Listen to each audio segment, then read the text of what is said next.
Muito obrigado por escolher o Ministério de Vídeo e Áudio do Templo Batista Maranata. Depois de ouvir esta mensagem, visite o nosso site www.tbm.org.br.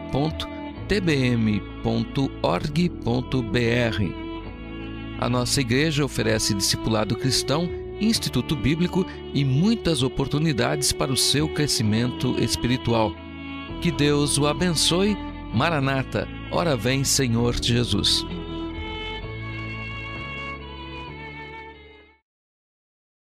Onde estamos no cronograma de Deus?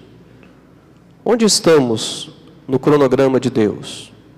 Ou, em outras palavras, nós podemos dizer, onde estamos no planejamento de Deus? 1 Pedro capítulo 1, versos 3 a 5, a palavra de Deus diz: Bendito seja o Deus e Pai de nosso Senhor Jesus Cristo, que segundo a sua grande misericórdia nos gerou de novo para uma viva esperança, pela ressurreição de Jesus Cristo dentre os mortos, para uma herança incorruptível, incontaminável e que não se pode murchar, guardada nos céus para vós, que mediante a fé estáis guardados na virtude de Deus para a salvação, já prestes para se revelar no último tempo. Oremos. Bendito Deus eterno Pai, nós estamos na Tua presença, diante da bendita e poderosa palavra do Senhor. Desejamos neste momento que esta venha falar ao nosso coração, que venha, Senhor Deus, nos trazer clareza e, ó Pai, entendimento quanto ao que vai ser falado. Ó Deus, usa-me com o Teu poder, para a honra e glória do Teu nome, e que cada coração aqui seja alcançado, que cada vida seja edificada. O Senhor conhece cada vida e o Senhor conhece cada necessidade espiritual. Trabalha, Senhor Deus, no nosso meio e eu sei que o Senhor já está trabalhando. Oramos no nome de Jesus. Amém. Podemos assentar? Onde estamos no cronograma de Deus? Se quisermos contribuir o máximo possível para o desenvolvimento do plano de Deus na história, tanto individual quanto coletivamente, nós temos que saber em que estágio este plano se encontra em nossos dias. Nós não podemos repetir o passado ou antecipar o futuro. Certas etapas já foram concluídas e seria perda de tempo ficar trabalhando novamente com elas. Aquela velha expressão, não é? Ficar desenterrando defuntos não vai chegar a lugar nenhum. Outras etapas já podem ser vistas à distância, mas ainda não chegou o momento de preocupar-se com elas. Tem coisas que ainda não foram reveladas e nós não precisamos nos preocupar com elas, porque Deus a revelará no seu tempo, quando nós estivermos preparados para saber de certas coisas. Dentro da organização divina, existe um cronograma, um planejamento, que é movido através dos dias, das horas, dos minutos e dos segundos. E apesar de Deus não ser limitado a tempo, mas Deus criou o tempo. E diante da criação, Deus criou tudo dentro de um tempo, que foi de 6 dias. Lá em Êxodo capítulo 20, versículo 11, nós podemos ver, porque em 6 dias fez o Senhor os céus e a terra, o mar e tudo que neles há, e ao 7º dia descansou. Então esse planejamento se cumpriu perfeitamente e cada um de nós está introduzido nesse cronograma. De uma forma escatológica, nós podemos estudar este cronograma através das 7 dispensações. Quais são as 7 dispensações? Nós temos a dispensação da inocência, a dispensação da consciência, do governo humano, a dispensação abraâmica ou dispensação da promessa. Nós temos também a dispensação da lei ou mosaica. Temos a dispensação da graça, que é o nosso presente, e nós temos a dispensação milenar, não é? Teremos a dispensação milenar, que é o nosso futuro. Agora, se estamos inclusos no cronograma de Deus, vivendo na dispensação da graça, em qual posição nos encontramos neste presente momento? Eu e você, onde nós estamos neste presente momento? É o que nós vamos ver nesta noite. Qual a nossa posição dentro deste planejamento divino? E, em primeiro lugar, nos encontramos? Como bastardos ou como filhos? Eis a pergunta. Você se encontra como bastardo ou como filho? O versículos 3 e 4 que nós lemos diz: Bendito seja o Deus e Pai de nosso Senhor Jesus Cristo, que, segundo a sua grande misericórdia, nos gerou de novo para uma viva esperança, pela ressurreição de Jesus Cristo dentre os mortos, para uma herança incorruptível, incontaminável e que não se pode murchar, guardada nos céus para vós. A expressão nos gerou de novo para uma viva esperança é o momento em que podemos compreender a respeito do amor de Deus para com a raça humana. Nós não somos merecedores de nenhuma bondade, mas o Senhor se fez bom para conosco e nos deu uma chance de reconciliação para com Ele. Essa é a bondade de Deus para conosco. E essa reconciliação vem através de Jesus, morrendo em nosso lugar. Nós podemos perceber lá em 2 Coríntios capítulo 5, versículo de número 21, que fala: aquele que não conheceu pecado, o fez pecado por nós, para que nele fôssemos feitos justiça de Deus. Agora, para entendermos perfeitamente onde nós estamos no cronograma de Deus, precisamos saber quem são os bastardos e quem são os filhos. Então vamos ver primeiramente quem são os bastardos. Bastardo quer dizer ilegítimo, onde nos planos de Deus todos nós éramos para ser legítimos. Mas quando o pecado entrou no mundo através de Adão e Eva, a comunhão foi quebrada e passamos a ser apenas criaturas. Hoje, todo aquele que nasce, cresce e morre sem ter recebido Jesus como Salvador, morre como um bastardo, ou seja, apenas um ser que Deus criou. E o bastardo é aquele que não se torna participante das coisas de Deus, não tem sobre si as promessas de Deus, não tem esperança e certeza de uma eternidade no céu. Este é o bastardo. Agora, como saber que nós somos bastardos ou filhos? Responda sinceramente a esta pergunta. E preste atenção na pergunta, para você saber se você é um bastardo ou se você é um filho. Se você morrer hoje, para onde vai? Nós temos uma alma, e essa alma ela é eterna. Para onde vai a sua alma se você morrer hoje? Céu ou inferno? Porque é o destino. Ou céu ou inferno? Ou você está com uma grande incógnita na sua mente? Eu não sei. Se existe alguma dúvida, quer dizer que você ainda não é um filho. E se existe dúvida, eu vou lhe explicar quem são os filhos. No cronograma de Deus, Ele preparou este tempo, que é o tempo da graça, para que tivéssemos a oportunidade de nos tornar seus filhos, através do sacrifício que Jesus fez pela humanidade. O sacrifício de Jesus foi através da morte, derramando o seu sangue, para que tivéssemos os nossos pecados perdoados, os do passado, os do presente e os do futuro, sabendo que o pecado é que nos afasta de Deus. Filho de Deus, então, é todo aquele que através da fé reconhece esse sacrifício como sendo algo necessário para promover a sua comunhão com Deus. E isso se dá onde fica claro o amor de Deus para conosco, descrito em Romanos 5,8, que diz: mas Deus prova o seu amor para conosco, em que Cristo morreu por nós, sendo nós ainda pecadores. E o que fazer para se tornar um filho de Deus? Primeiro, é necessário reconhecer que é um pecador. Romanos capítulo 5, versículo 12, diz: portanto, como por um homem entrou o pecado no mundo, e pelo pecado a morte, assim também a morte passou a todos os homens, por isso que todos pecaram. Então não existe nenhum ser na face da terra que não seja pecador. O único que veio a este mundo que não teve pecado foi Jesus, e que morreu para pagar pelos meus pecados. Então nós precisamos reconhecer que somos pecadores, se queremos nos tornar filhos de Deus. E Romanos 3:10 diz, como está escrito, não há um justo, nenhum sequer. Não há. Também o que é necessário para nos tornarmos filhos?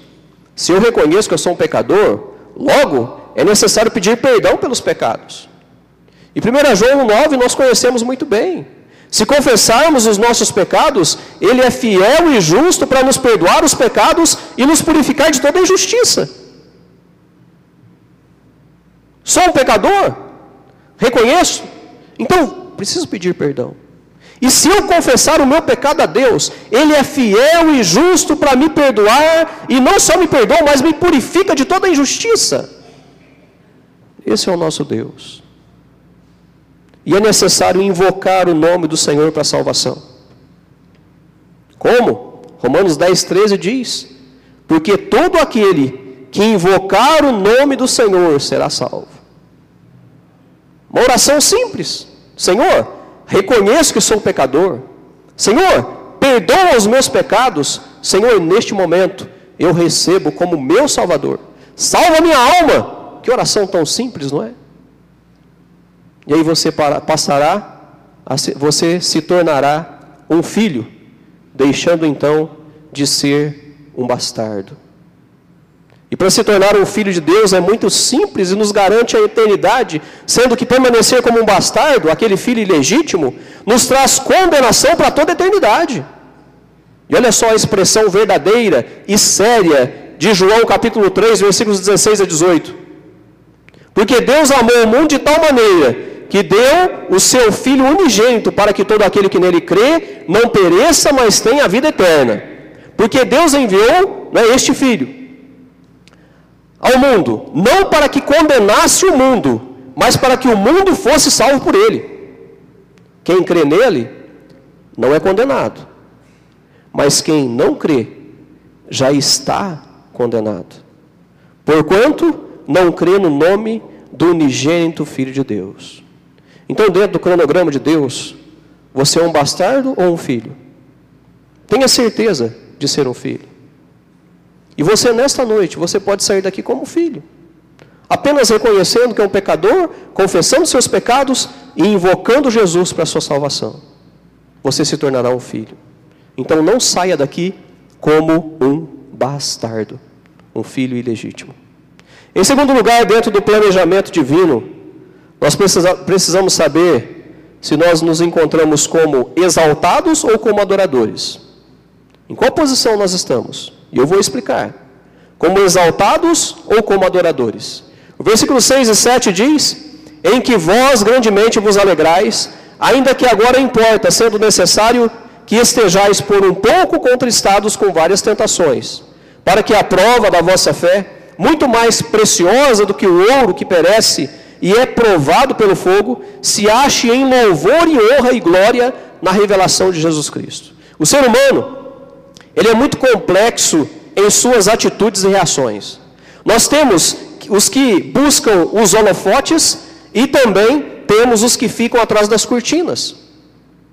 Em meio à obra de Deus, também nós encontramos essas duas situações, esses dois tipos de personalidades.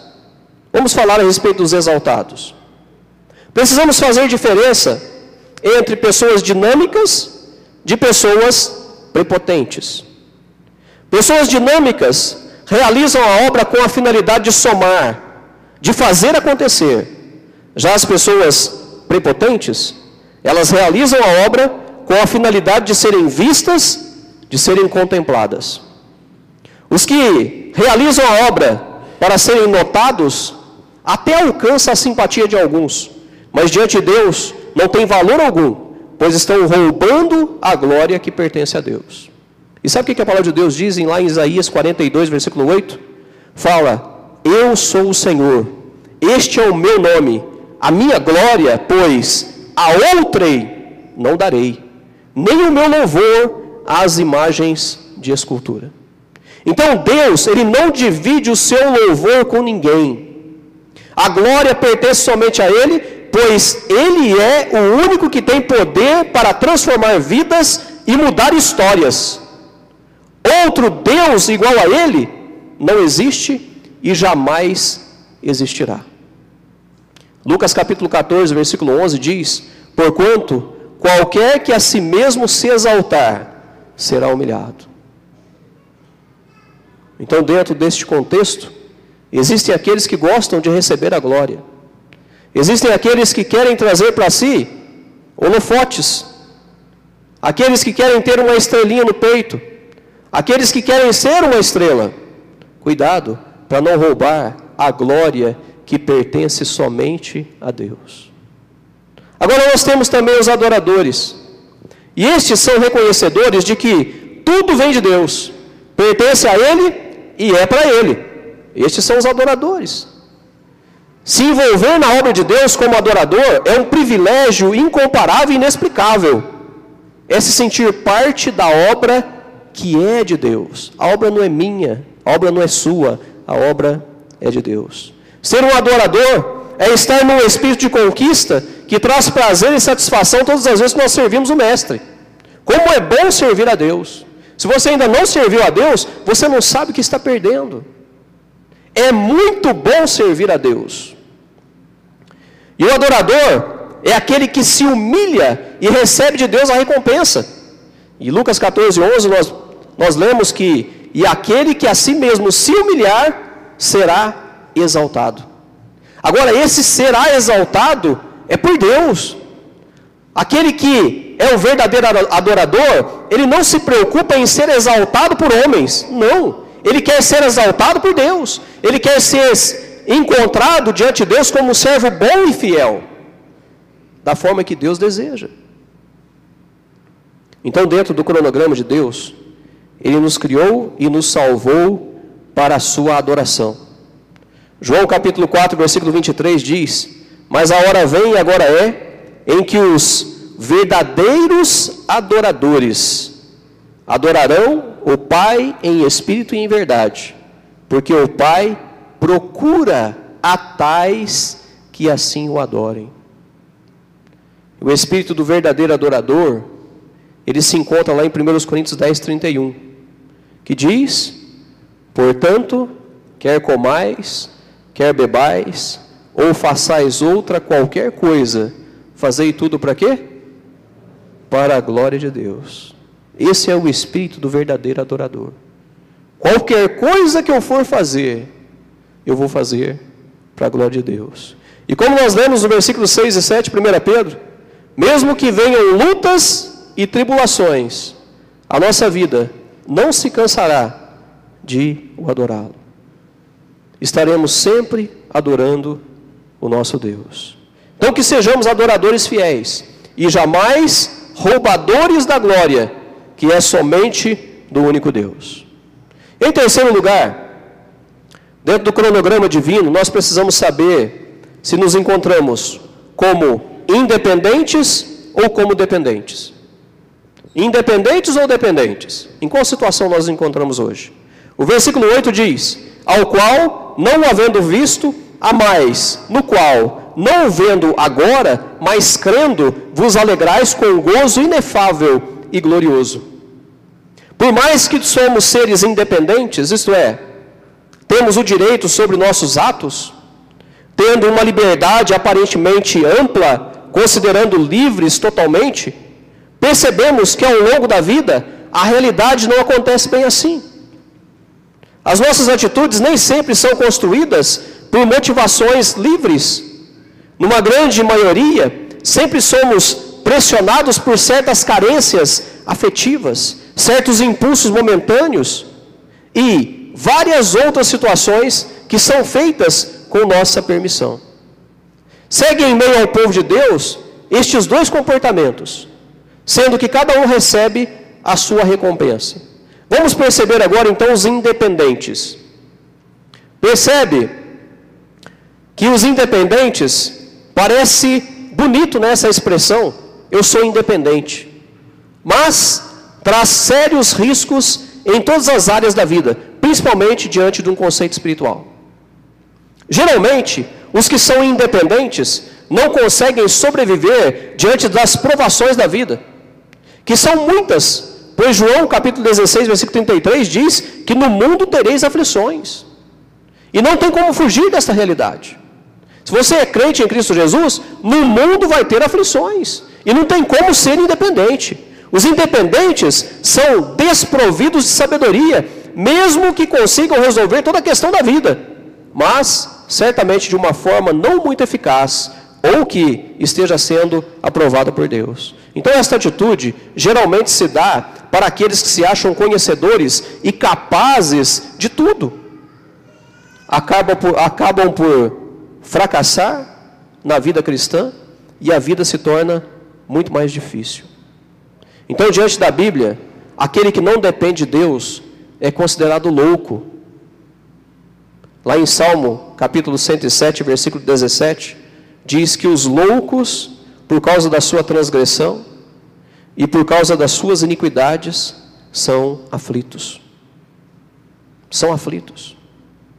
São aflitos porque precisam assumir com todas as responsabilidades. E também precisam lutar com as suas próprias forças. É louco. Nós temos um Deus que pode e quer combater por nós. Nós temos um Deus que pode e quer fazer por nós. Nós temos um Deus que pode e quer agir nas nossas vidas e através das nossas vidas. Então, para que ser um independente de Deus? Só pode ser louco. Desculpa a expressão. Agora vejamos agora os dependentes. Os dependentes são estes do verso 8.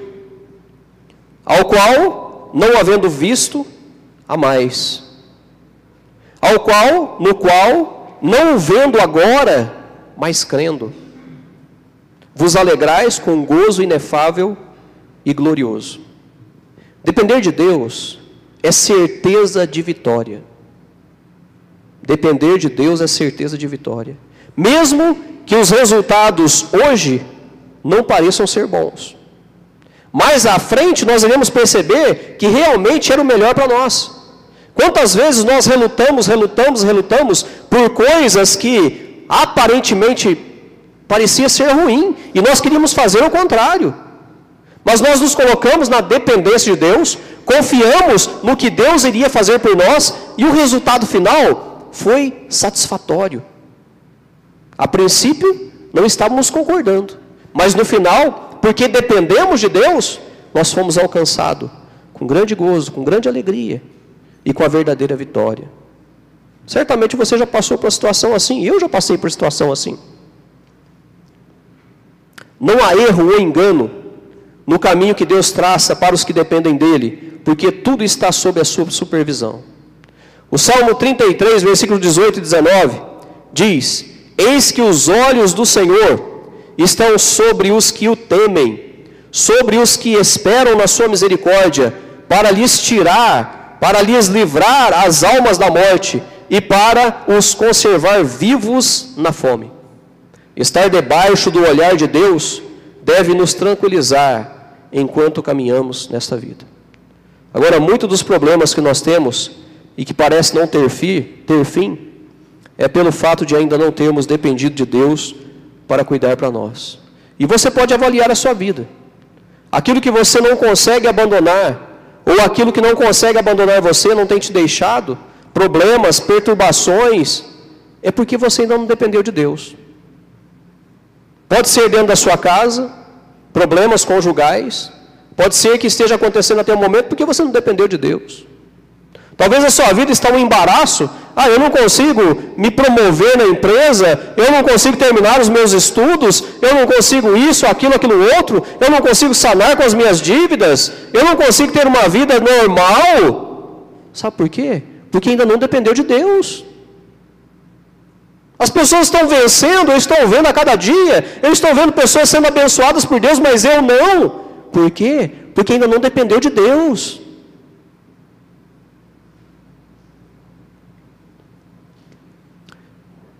Eu digo sem nenhum medo de errar. Todos os que são dependentes de Deus, nunca, jamais se frustram. Nunca. Eu digo com toda convicção. Se você depender de Deus, você não vai se frustrar. Não vai. O Salmo 37:5 diz: entrega o teu caminho ao Senhor, confia nele. E o que ele vai fazer? Ele vai te deixar na mão? Não, ele o fará. Que promessa maravilhosa. Entrega o teu caminho ao Senhor, entrega a sua vida ao Senhor, entrega tudo ao Senhor, confia nele e ele o fará. Nós vimos até aqui que nós precisamos saber onde nós estamos dentro do cronograma de Deus. Bastardos ou filhos? Onde você está nessa posição? Exaltados ou adoradores? Quer glória para si ou a glória somente para Deus? Independentes ou dependentes? Agora, em último lugar, como senhores ou como servos? Versículos 11 e 12 diz: indagando que tempo ou que ocasião de tempo o Espírito de Cristo que estava neles indicava anteriormente, testificando os sofrimentos que a Cristo havia de vir e a glória que se lhe havia de seguir, aos quais foi revelado que, não para si mesmos, mas para nós, eles ministravam estas coisas que agora vos foram anunciadas, por aqueles que, pelo Espírito Santo enviado do céu, vos pregaram o Evangelho, para as quais coisas os anjos desejam bem atentar. Então os profetas que profetizavam da graça de Deus, eles eram usados pelo Espírito Santo para investir na vida daqueles que precisavam da luz da verdade. Este é o propósito para aqueles que conhecem o Deus único. Este é o propósito para aqueles que conhecem o Deus verdadeiro, o Jesus Salvador. Eles estavam revestidos do poder de Deus e tinham muita autoridade, fazendo com que pudessem escolher em agir como servos ou como senhores. Na vida cristã, mais precisamente na obra de Deus, nós temos estas duas posições, senhores e servos, onde muitos desejam a posição de senhores. Vamos analisar então essas posições. Primeiro, os senhores. O senhorio que quero destacar é em relação à autoridade como sendo algo vislumbrado por muitos. Eu quero autoridade, eu quero poder, eu quero mandar. Eu não quero ser mandado, eu não quero ser sujeito. Eu não quero me sujeitar. Então muitos crentes buscam o poder para mandar, criar e fazer acontecer. Mas se for com atitude errada, não conseguirão agradar a Deus e nem mesmo fazer a obra prosperar. Eu conheço pastores, líderes, que imaginavam ter muito sucesso no ministério devido à sua capacidade de administrar e pela eloquência na oratória. Outros, pelos diplomas espalhados na parede, infelizmente, não obtiveram sucesso. Aquele que quer se destacar através da liderança, não tem lugar na obra daquele que deixou o exemplo de humildade. A obra de Deus é uma obra para humildes, não é para exaltados. O homem prepotente, ele valoriza muito mais coisas do que pessoas. E isso está fora do padrão de ética de Deus. Porque Deus quer que nós valorizemos pessoas e não coisas. Desejar ter autoridade não é pré-requisito como sendo um chamado de Deus para trabalhar em sua obra. Muitos desejam liderança sem saber que serão mais cobrados, e é o que Tiago 3:1 diz. Meus irmãos, muitos de vós não sejam mestres, sabendo que receberão mais duro juízo. Então cuidado com o desejar ser um senhor, ser aquele que quer mandar, ser aquele que quer estar acima de outros. Muito cuidado, porque precisa ter atitude servo, a atitude certa. Requisito para fazer parte na obra de Deus é para os servos. Todos os homens usados por Deus foram servos. E sabemos disso porque se deixaram ser usados e executavam aquilo que lhes era pedido. Eles não estavam indagando, peraí, o senhor quer que eu faça isso, mas eu vou fazer de outra forma. Não, apenas ouviam e obedeciam. Seguiam aquilo que estava sendo proposto.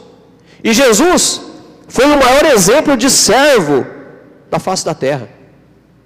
Lá em Filipenses capítulo 2, versículos 5 a 8, diz: de sorte que haja em vós o mesmo sentimento que houve também em Cristo Jesus. Qual foi o mesmo sentimento que houve em Cristo Jesus? Que sendo em forma de Deus, não teve por usurpação ser igual a Deus. E o que ele fez? Mas esvaziou-se a si mesmo, tomando a forma de servo. De servo, fazendo-se semelhante aos homens. Imagina, o Deus santo, o Deus puro, todo-poderoso, se fazendo como homem. Só que com um detalhe, sem pecado. Mas passando pelas mesmas dores, pela mesma humilhação. E achado na forma de homem, humilhou-se a si mesmo. Ele poderia, na forma de homem, ter se exaltado, porque ele é Deus. Ele poderia, mas não. E achado na forma de homem, humilhou-se a si mesmo, sendo obediente até a morte. E não foi uma morte qualquer, e morte de cruz. Então, Jesus sendo Deus, ele não buscou o benefício próprio e foi servo até o último segundo da sua vida.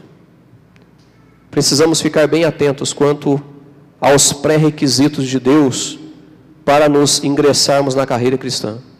Agora, quem são os que devem se envolver? Aí você pensa, né, pastor, Deus me quer só vindo na igreja. Deus não me quer servindo. Olha, sabe quem deve se envolver na igreja? Em primeiro lugar, todos os salvos. Se você é salvo, se você é crente em Cristo Jesus, então você precisa ser um servo. Você precisa se envolver na obra de Deus. 1 Pedro capítulo 2, versículo 9 diz: mas vós sois a geração eleita, se você é salvo, você é a geração eleita, o sacerdócio real, a nação santa, o povo adquirido, para quê? Para que anuncieis as virtudes daquele que vos chamou das trevas para a sua maravilhosa luz. Se você é salvo, você sabe por que você é salvo. Ontem nós tivemos a primeira aula do discipulado cristão. Tivemos algumas pessoas, alguns irmãos reunidos. E eu perguntei para eles: você tem certeza da sua salvação? Tenho. Por que você tem certeza? E me disseram. Agora, se você sabe o que você fez para ser salvo, o que você precisa fazer agora? Precisa anunciar para outras pessoas, porque essa é a nossa responsabilidade. Então, todos os salvos precisam ser servos de Deus. Precisam estar prontos para anunciar a maravilhosa luz que veio através de Jesus Cristo. Responsabilidade minha e sua. E é um privilégio, sabia? Não é um fardo que nós carregamos, não. É uma bênção poder falar de Jesus para as pessoas. Poder perceber que pessoas estão levantando suas mãos falando: eu quero Jesus como meu Salvador. A primeira visita que eu vou fazer para o Sr. Newton, que está com leucemia, eu falei de Jesus para ele. E sabe o que ele fez? Ele falou assim: pastor, eu quero sim receber Jesus como meu Salvador. E com lágrimas no rosto, ele recebeu Cristo como Salvador. Sabe o que isso significa? Significa uma alma no céu para toda a eternidade. Significa uma alma que estava condenada ao inferno e agora não está mais. Então, se você quer ser um servo, você precisa anunciar. E se você é um salvo, você precisa ser um servo.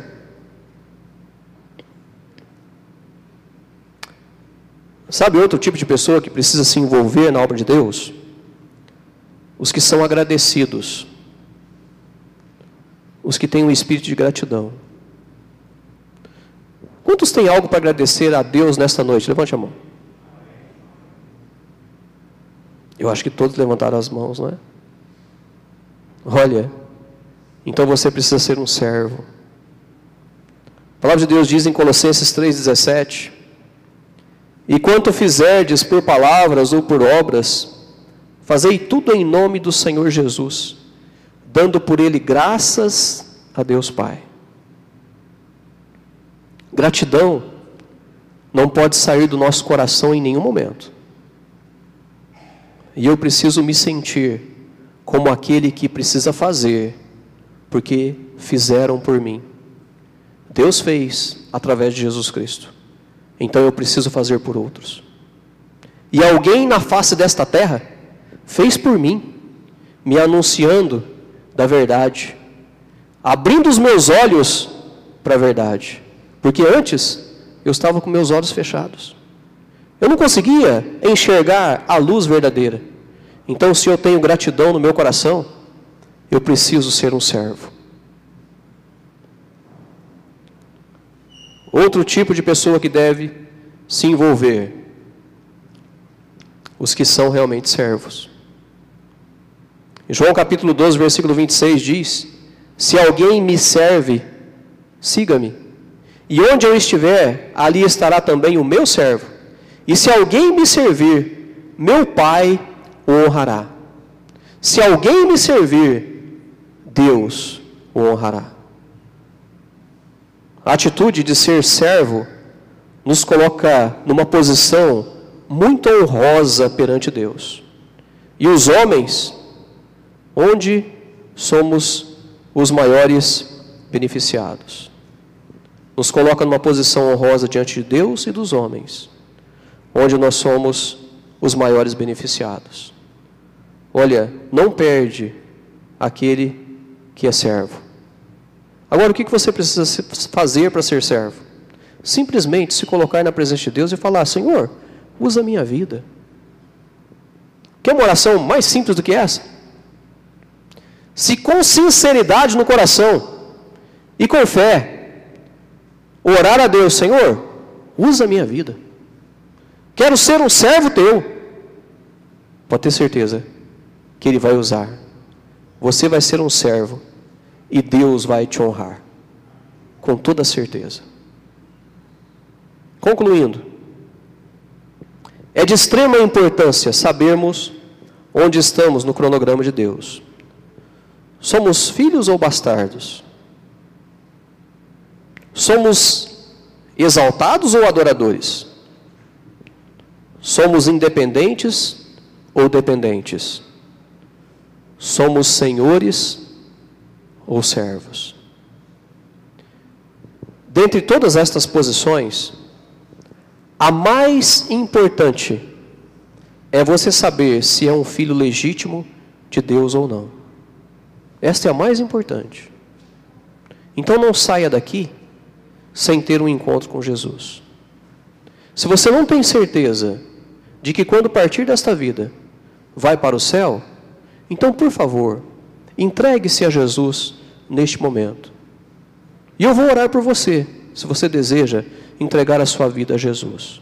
Então feche seus olhos, por favor, todos com os olhos fechados.